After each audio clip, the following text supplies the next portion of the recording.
हनुमान महाराज की जय जय श्रीराम. झोपले काय राम भक्त? जय श्रीराम. ऐकता ऐकता जागे आहे.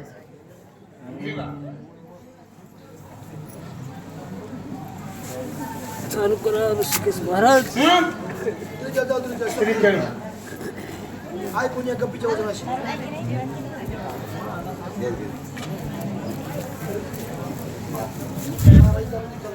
ऐकोनी कपीच्या वचनासी राक्षसू कावला मानसी अनायासे पाऊले मृत्यूसी सरोवरी उदकाशी प्रसिद्धा. ओम नमो ज्याद्येत प्रतिपाद्य जे जे संसवेदात्मरूपा देवा तूच गणेशु सकळार्थमती प्रकाशु म्हणे निवृत्ती दासु अवधारी जोजी. गौरीपुत्र गणेशाला, कौशल्यानंदन प्रभू रामचंद्राला, अंजनी पुत्र हनुमंत ह्याला, तसेच कथेला वैवृद्ध तपवृद्ध ज्ञानी जन गुणी जन या सर्वांच्या चरणी नतमस्तक होऊन मेवाभो. कथेचा संदर्भ असा आहे, काळ नेमी आणि हनुमंतरायाचा संवाद आहे. काळ नेमी हा महाराज होऊन आलेला आहे. महाराज नव्हता, पण काय झाला, महाराज होऊन आला. मुक्ताबाई ताटीच्या अभंगामध्ये उपदेश करती ज्ञानोबा राहिलं. वरी भगवा झाला नामे अंतरी वस केला कामे त्याला म्हणू नये साधू जगी विटंबना बांधू. पण कसा तरी साधू होऊन आला आणि प्रभू रामचंद्राचं चिंतन सांगू लागला. असा त्या काळनेमीचा संवाद हनुमंतरायाची रामकथा श्रवण करू लागले. ऐसा निश्चय मानोनी पूर्ण बोले कपीसी वचन वचन स्वामी कार्य न होता गान आग्रह आपण करू नये. हनुमंतराय सांगू लागले, महाराज स्वामी काज गुरु भक्ती पितृ आज्ञा सेवापती हीच विष्णूची महापूजा. जगाचा मालक ब्रह्मांडाचा चालक आपल्या बंधूसाठी मैबाबो रामकथा कशाला श्रवण करायची. आणि या परमार्थामध्ये संप्रदायामध्ये तुकडे तुकडे तुकडे पडले. जसे आपल्या भारताचे तुकडे पडले तसे संप्रदायामध्ये तुकडे पडले. की काय काही काही संप्रदाय प्रायव्हेट चाललाय. तुमचा महाराज नको आम्हाला. 2 कथा माझ्या रद्द झाल्या या स्पीटावर बसून सांगायलो. म्हणून तुकोबरा ज्ञानोबरा सावतामाळी गोरा कुंभार चोखोबरा छत्रपती शिवरायाने 18 पगड मावळे मिळवले आणि भारत स्वतंत्र केला. आणि त्या भारतातले आपण तुकडे तुकडे करायलो. तसा काळ नेहमी म्हणा हनुमंतराय सांगायलेत, महाराज माझ्या स्वामीचं कार्य पूर्ण न झाल्यामुळं मी पाणी सुद्धा घेणार नाही. जगाचा मालक ब्रह्मांडाचा चालक दुःखामध्ये बसलेला आहे अशा हनुमंतराय काळ नेहमीला बोलू लागले. आश्रमा समीप सरोवर अत्यंत पवित्र तिचे नीर पान करिता अल्प मात्र औषधी समग्र जगती. तो काळ नेहमी सांगत होता, महाराज आता महाराज कसे जै समय अशी सादर व्हावे, देव ठेवील तैसे राहावे, जैशी स्थिती आहे तैशा परी राहे कौतुक तुपाई संचिताचे. ज्या आपल्या मीनाताईनं आता एवढ्या चाली लावल्या, एवढं सुंदर वाचन केलं, त्यांचाच हा मुलगा आहे. आता होता होता होता होता होत असते. कुळी कन्या पुत्र होती जे सात्विक तयाचा हरिक वाटे देवा. कारण मी सांगत होता, महाराज इथं पाणी आहे पाणी, आणि हे जर पाणी पेलं तर या पाणी पिल्यानं तुम्हाला सुद्धा सगळे औषधी दिसतात, सगळं कार्य तुमचं होईल. म्हणून कमीत कमी आमच्या घरचं तुम्ही पाणी तरी पिऊन जा. मागे वही गेली, सज्जनाच्या घरचे अन्न बळेचे घ्यावे मागून, नाही तरी जीवन तरी परिसावे असा हनुमंतरायाने विचार केला. हनुमान अत्यंत विश्वासी कपट सर्वत्र नाही मानसी. मानिने त्याची या वचनाशी निज मानसी कपिनाथे निष्कपट हनुमंतराय होते. हनुमंतरायाच्या पोटामध्ये कोणतंही कपट नव्हतं. हनुमंतरायाच्या माईनं काय केलं होतं महाराज? हनुमंतराया पोटासाठी येण्यासाठी माय तिने काय तमाखूच्या पुड्या खाल्ल्या होत्या का? नाही. गोवा खाल्ला होता का? मटेरियल खाल्लं होतं का? अजिबात नाही. त्याच्या माईनं 60,000 वर्ष तप केलं. 60,000 वर्ष तप करून शंकर भगवंताकडे मागणी मागितली, पुत्र व्हावा आईसा गुंडा, त्याचा तिन्ही लोकी झेंडा. शंकर भगवंताला सांगितलं तुमच्यासारखा पुत्र व्हा. शंकर भगवंत म्हणले माझ्यासारखा पुत्र व्हायचा तर मीच येतो माय तुझ्या पोटाला. म्हणून 11वा रुद्र हनुमंतराया ध्वजस्तंभी वाणेरू मूर्तिमंतु शंकरू सारथी अर्जुनेशी सारंगरू. साक्षात महादेवाचा अवतार हनुमंतराय आहेत. आणि ते हनुमंतरायाच्या पोटामध्ये कपट नाही, निष्कपट हनुमंतराया ती रामकथा श्रवण करून त्या झालेल्या महाराजावर विश्वास देऊन काम करू लागले. साधू वचनी विकल्प करी बर तो नर महादुराचारी दुराचारी यशन पावे तो संसारी चराचरी अति निंदे. साधूच्या बोलण्यावर जो विश्वास मानत नाही, महाराज सांगायले मे बाबू साधू भेटतच नाही आणि साधू भेटले तर वाया जाऊ देत नाहीत. जर त्याच्या बोलण्यावर विश्वास ठेवला नाही तर त्याचं कोणतंही कार्य सिद्धीला जात नाही. असं हनुमंतराचं हृदय बोलू लागलं. कसं का होईना पण माझ्या रामाची कथा सांगायला हा साधू आहे. हनुमंतरायाचा असा भाव झाला. ऐसा निश्चय करोनी पूर्ण हो म्हणून ऋषीचे वचन वचन मग दृष्टी सरोवर लक्षून उदक पान करू गेला. त्या साधूच्या बोलण्यावर विश्वास ठेवला हनुमंतरायानं. आणि हनुमंतरायाला जवळ सरोवर होत. त्या कपटी साधूनं सांगितलं आणि तोच काळ नेहमी नाही, आताही जगात बरेच काळ नेहमी आहेत. बोलते लेख, चलते लेख, करते लेख आणि दाखीते लेख. म्हणून त्याच्यावर विश्वास ठेवला आणि हनुमंतराया पाणी प्रशन करण्यासाठी त्या साधूच्या ऐकण्यावर चालले पुढं. उदक पान हनुमंत करावया उदका अंत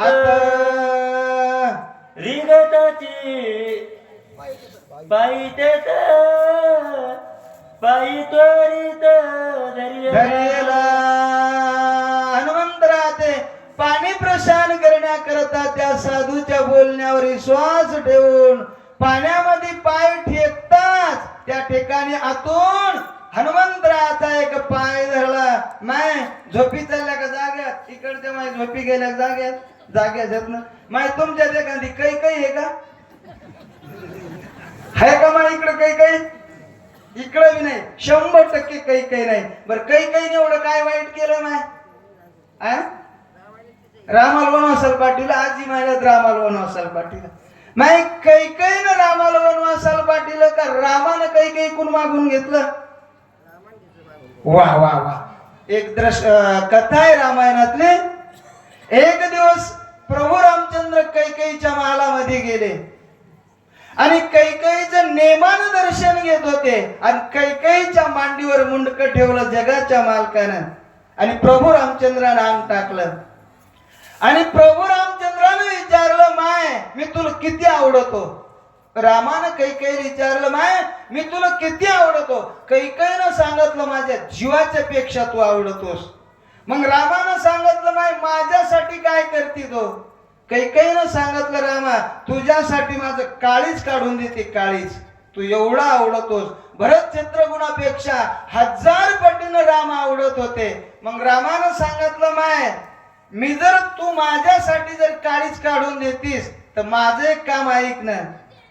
मी एका जाग्या कथेला गेलो आणि असं विचारलं माय कैकेयी आहे का? एक माय उठून उभी राहिली म्हणली महाराज हाय कैकेयी. पण मी म्हणलो माय खाली बस. आणि हाय बर कैकेयी त्या गावाचं नाव सांगत नाही पण कैकेयी आहे. मग कैकेयीला राम म्हणले माय मी जर तुला तुझ्या जीवापेक्षा आवडतो तर माझं एक काम ऐक ना. रामा कैकेयीनं सांगितलं रामा तुझं काय काम ऐकू. प्रभू रामचंद्रानं सांगितलं माय तू जर माझ्यासाठी काळीच काढून देतीस फक्त माझे 2 शब्द ऐक. म्हणे माय मी अवतार कशासाठी धरलाय. दुष्टाशी संवारायला अवतार धरलाय आणि भक्ताचं पालन करण्याकरता अवतार धरलाय. माय या अवतारात मला 100% रावण मारायचा आहे. पण त्याच्यामध्ये एक कारण आहे. कैकेयीने विचारलं रामा काय कारण आहे. म्हणे माझ्या पिताश्रीनं राजा दशरथानं उद्या राज्याभिषेकाची स्थापनुका केली आणि माय उद्या माझा राज्याभिषेक आहे. अन्य दिवसाची गोष्ट आहे. मग कैकेयी म्हणले रामा काय करू. राम म्हणले माय तो राजा दशरथाकडून 2 वर मागून घेतले ना. म्हणे हो. म्हणे माझ्यासाठी जर तू काळीच काढून देतीस तर फक्त माझे 2 शब्द राजाकडून तू मागून घेस. कैकेयी म्हणली काय घेऊ रामा. रामानं सांगितलं माय पहिला एक वचन माग राजा दशरथाला की रामाला वनवासाला पाठवायचंय. हे दोघांची गुप्त बैठक आहे कैकेयीची आणि रामाची. आणि रामानं सांगितलं माय दुसरं वचन घे की भरतासाठी राज्य दे. कैकेयीनं रामाच्या डोक्यावर हात ठेवला आणि कैकेयीनं सांगितलं रामा जगामध्ये माझं काळ तोंड झालं तर चालल. जगामध्ये कुणाही नाव नाही ठेवलं तर चालल पण तुझ्यासाठी तुला आवडत आहे ना. राम म्हणले हो माय मला हेच आवडत आहे. तुझ्यासाठी मी मागून घेईल. माय जगामध्ये निंद झाली कैकेयी पण रामाचे 2 शब्द ऐकिले. जो कैकेयीने उपकार केला तो कौशल्याने केला नाही आणि तुम्ही कैकेयी नावच ठेवत नाही. चला महाराज ब्रह्मचापे सगळं ग्राही हनुमान धरिला दक्षिण पायी हो. येरू निधडा वीर पायी भय नाही कोणाचे हनुमंतरानं पाय मध्ये ठेवल्या बरोबर हनुमंतराचा पाय धरला. पण हनुमंतराय कसे होते. वज्रदेही होते निधडे होते भय नव्हता. हनुमंतरायानं काय केलं त्या ठिकाणी स्वभावे निधडा वीर त्यावरी श्रीरामाचा किंकर धनुष्यके काळचक्र ग्रह किंकर काय त्या पुढे तो हनुमंतराय प्रभू रामचंद्राचा दूत होता. हनुमंतराय बुद्धिवंत होते शक्तिवंत होते. हनुमंतराय माय बाबू म्हणून ग्रह चक्र काळ 7 फास त्या हनुमंतराय पुढे काहीच चलत नव्हतं. हनुमंतराचा येग होता मनो जाऊन मारुत तुल्य येगम मनापेक्षा जास्त येग होता. चला करुणे श्रीराम नामे बुबुकार पाया सुंडिता सत्वर कडे पडली येगे उत्तर दिव्य शरीर लाधली. हनुमंतराच्या पायाला धरला त्या ग्रहीनं पाय उचलला झटका दिला. असेच काठाला एक सुंदर शरीर असं दिव्य शरीराची स्त्री पडली. हनुमंतराकडे पाहू लागली. कपटे करुणी सर्वता श्रीराम भक्ताचे पाय धरिता कळी काळते हनुनी लाता शाप निर्मुक्तता सत्संग संगे संतांच्या संगती मनोमार्ग गती अकळवा शिरपती येणे. पण ते संताचा जर पाय जरी धरला ना तर मेवा त्याचा उद्धार होतो. म्हणून हनुमंतराच्या पायाला धरतात झटका दिला. काही संताची ताकद आहे पण संत कसे पाहिजे हनुमंतरासारखे पाहिजे. शीख जांबाई खोकला आणि एवढाच येळ वाया गेला. त्याचं नाव आहे हनुमंतरा. संताची संगत केली तर त्या ग्रहेचा उद्धार हनुमंतराय करणार. दंड सकुत उदत झाला शापे राक्षस सत्व पावला तो अंगद पाता आणि तला तात्काळ केला निर्मुक्त. वनामध्ये एक दंडक नावाचा मोठा राक्षस होता आणि चालता चालता जंगलामध्ये प्रभू रामचंद्राच्या सीतेच्या शोधील जाता जाता अंगदानं एक थापड मारली आणि त्या ऋषीच्या मुलाचा उद्धार केला. एवढी संताच्या पायामध्ये हातामध्ये शक्ती राहते. दक्ष सापणार राशी हो दोन मूर्त स्थिर राशी राशी तो दार केराये वर्षानुवर्षी सतसंगाशी शापन माने. दक्षाचा शाप आहे नारद ऋषीला कुठेही स्थिर न राहायचा. पण असं त्या संताच्या संगतीनं मोठमोठ्याचा पापी लोकांचा उद्धार झाला. रामायणातला दृष्टांत वाल्या कोळ्या इतकं पाप केलं का कोण? वाल्या कोळ्यानं एक माणूस मारायचं मौरी एवढा खडा राजना टाकायचा. 7 राजन भरले. नारदाची गाठ पडली माय बाबो केले रामायण रामाधे. काही संताची ताकद आहे. हा. जळचर ग्राही शाप दग्ध लागता हनुमंताचे पद. नकाग्र झाली शुद्ध सुख आगाध संत चरणी. संताच्या चरणानं हनुमंतराज चरण जरी लागलं तर तिचा उद्धार झाला. किती योगापासून त्या ठिकाणी ती पापिनी होती. हनुमंतरायाच्या संगतीनं कितीही पाप्यातला पापी असला राम कथा जर ऐकली मरणाच्या अंती राम म्हणे जरी तया यमपुरी जाण्याची नाही. काही रामाच्या नावात ताकद आहे. तो रामाचा भक्त हनुमंतरा तिचा उद्धार केला.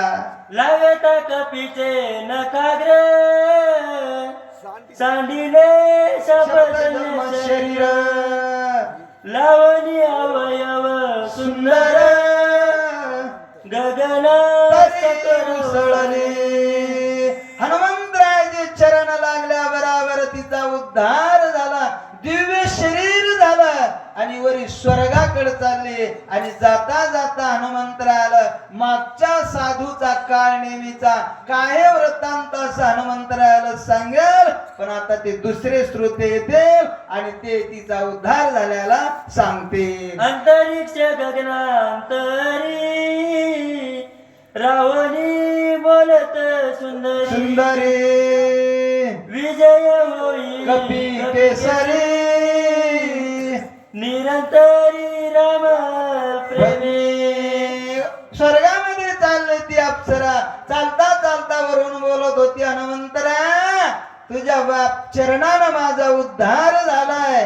पण तू विजय होशील असा आशीर्वाद त्यानं दे हनुमंतरायाला दे.